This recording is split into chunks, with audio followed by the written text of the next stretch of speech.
안녕하세요. 한반도 안보전략연구원 이사장 송봉선입니다. 오늘은 광복절 홍범도 장군 김원웅 광복회장의 역사 왜곡은 좌파적 인식이다라는 주제를 가지고 방송을 시작하겠습니다. 문재인 대통령은 지난 3월 1일 기념사에서 오늘 저는 온 국민이 기뻐할 소식을 전하고자 한다면서 봉오동 전투와 청산리 전투의 승리를 이끈 평민 출신 위대한 독립군 대장 홍범도 장군의 유해를 드디어 국내로 모셔올 수 있게 되었다고 했습니다. 이어서 지난해 계봉우 황문정지사 네 분의 유해를 모신 데 이어 봉오동 전투 100주년을 기념하며 카자흐스탄 대통령의 방한과 함께 조국으로 방한하여 안장할 것이라며 봉오동 청산리 전투 100주년을 맞아 국민들과 함께 3.1 독립운동이 만들어낸 희망의 승리를 자랑스럽게 기억하고 싶다고 말했습니다.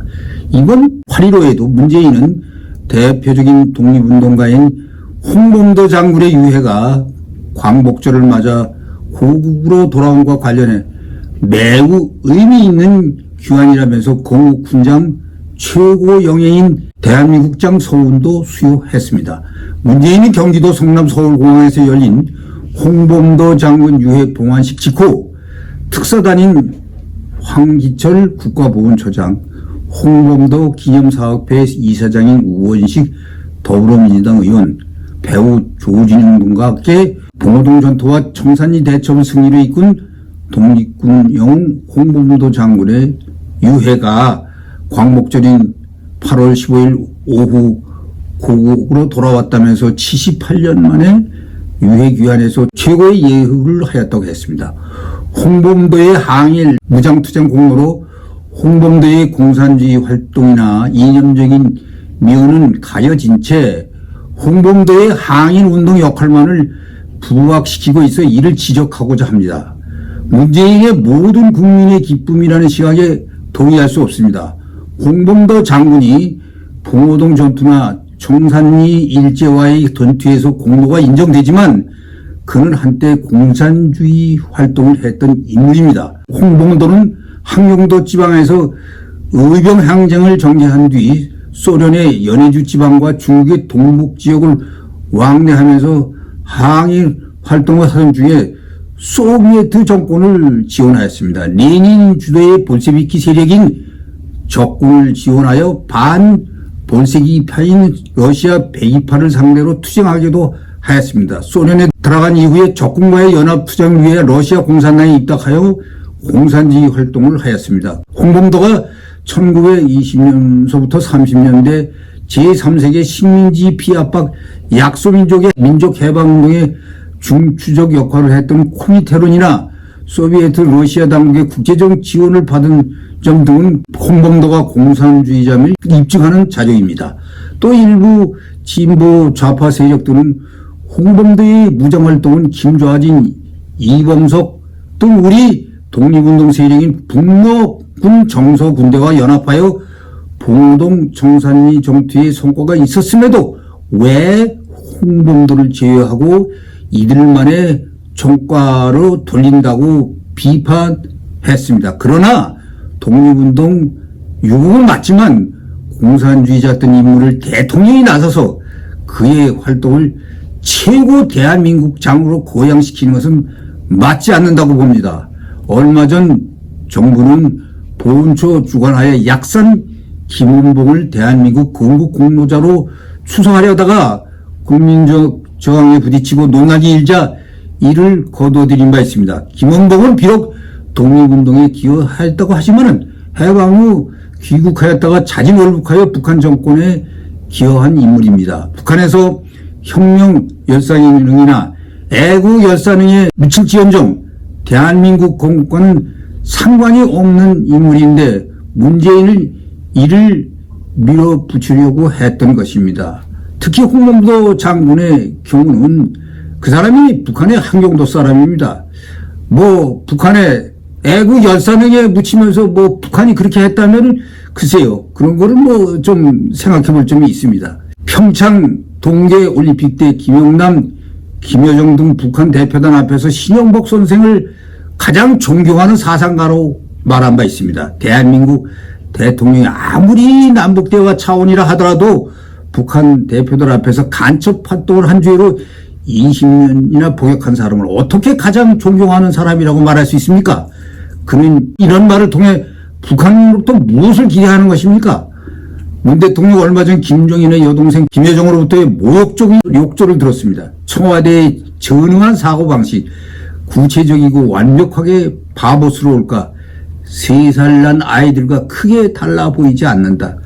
척판하장의 극치, 겁을 먹은 개가 더 요란하게 짖는다. 삶은 소대가리 등 노골적인 인간 이하 조롱을 받았습니다. 그러나 이에 대해 청와대는 한마디 비판도 없이 일체 반응을 보이지 않았습니다. 일각에서는 북한에 무슨 약점이 잡혔나?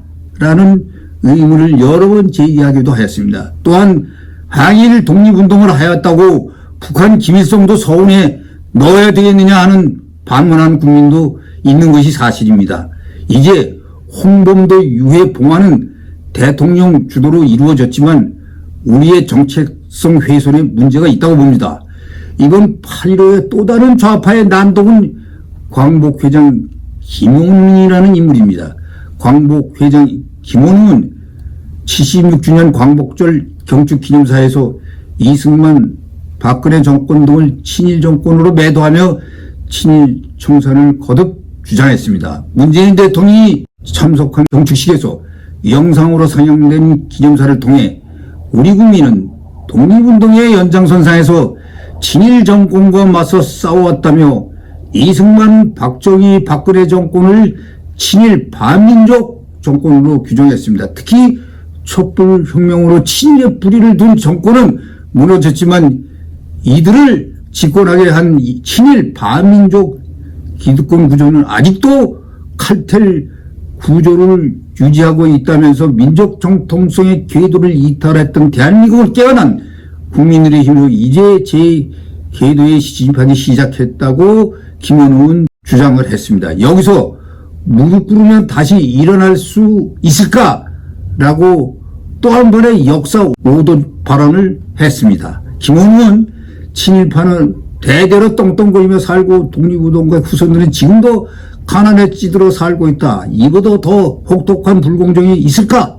라며 이런 불공정을 비용하는 자들을 방관하면서 공정을 내세울 수 있느냐고도 했습니다. 민족 배반의 대가로 형성한 친일제사를 국고로 기속시키는 법 제정에 반대한 세력, 광복절을 폐지하고 광복절 제정하였던 세력, 친일 미화하는 교과서 만들어 자라난 세대를 가르치게 한 세력은 대한민국 법통이 임시정부가 아니라 조선 총독부에 있다고 믿는 세력이라고 우파 세력을 김원웅은 비하했습니다. 김원웅은 작년 7월 별세한 백선엽 장군의 친일 시비 문제도 다시 꺼내들었습니다. 그는 윤봉길 의사가 중국 상하이 홍콩공원에서 던진 폭탄에 일본 육군 대신 출신 시라카와 요시노리가 죽었다고 하면서 백선엽은 얼마나 그를 흠모했든지 시라카와 요시노리로 장시 개명했다고 언급했습니다. 이어 우리 사회 일각에는 백선엽을 국군의 아버지라고 진노하는 자들이 있다면서 시라카와 요시노리가 국군의 아버지라면 우리 윤봉길 의사는 어떻게 되는 것이냐고 반문을 했습니다. 그러나 6.25 전장에서 대한민국을 구한 위대한 장군을 깎아내린 데 앞장선 김원웅이야말로 매운놈입니다. 백선엽과 같은 대한민국 영웅이 존재하지 않고 공산화되었다면 김원웅이 지금 그 자리에서 그런 소리를 어떻게 하겠습니까?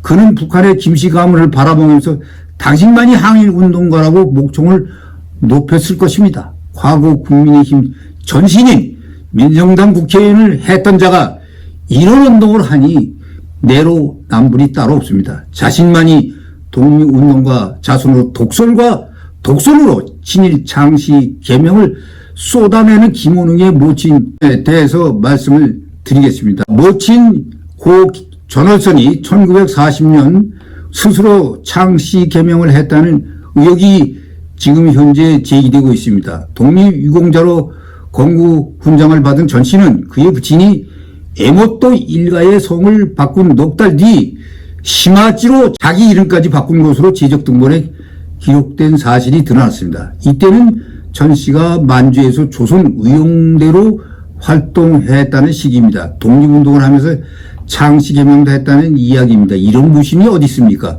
김원웅은 그동안 창씨개명을 친일에 증거이냐 무차별 공격을 했습니다.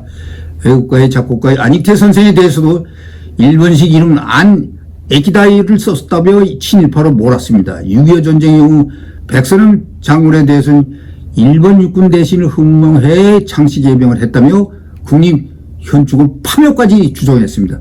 그러더니 정작 자기 모친이 창씨개명한 증거가 공식 기록으로 드러나자 그럴 일이 없다면서 발뺌을 하고 있는 것입니다. 일제는 성과 이름을 일본식으로 바꾸지 않으면 불량한 조선인이라 낙인을 찍어 불이익을 피하려 조선인 80%가 성을 바꿨습니다. 10%는 개명까지 했습니다. 그래서 창씨개명이 친일 반일과 무관하다는 게 학계의 정설입니다. 그런데도 김씨는 창씨개명을 친일몰이에 악용하더니 자기 부모의 허물이 나오자 모른 척하는 것입니다. 그는 2019년 광복 회장 자리에 앉은 뒤 줄곧 친일 청산 기준 입장을 되풀이하고 있습니다. 김원웅은 정치적 편향 문제로 여러 차례 논란에 휩싸였다는 점을 고려하면 대통령까지 참석한 공개 석상에서 떠벌리는 것은 문재인과 사전 교감이 있었던 것은 아닌가 의문이 듭니다. 김원웅은 작년 광복절 기념 행사에서도 이승만 전 대통령이 친일파와 결탁했으며 안익태의 친일 행적을 주장하고 새로운 애국가를 제정해야 된다고 그릇된 역사를 주장한 바 있습니다. 이승만 대통령은 한국전쟁 후 초중고 교육기관 건물마다 방공방일 구호를 내걸었고 평화선을 그어 일본과 대척을 이룬 인물입니다. 참으로 이런 인물이 김원웅과 같은 이런 인물이 광복회장이 되었다는 것이 한심스러울 뿐입니다. 이 정권은 좌파나 친북이라면 같은 편이라는 인식을 하고 있습니다. 이러다가 나라가 위기가 닥치지 않을지 베트남, 아프간 사태 다음에는 대한민국이 될지 우려스럽습니다. 내로남불의 이런 좌파들은 역사 왜곡을 그만하시고 그 자리에서 진보 따지를 싸십시오. 이상입니다.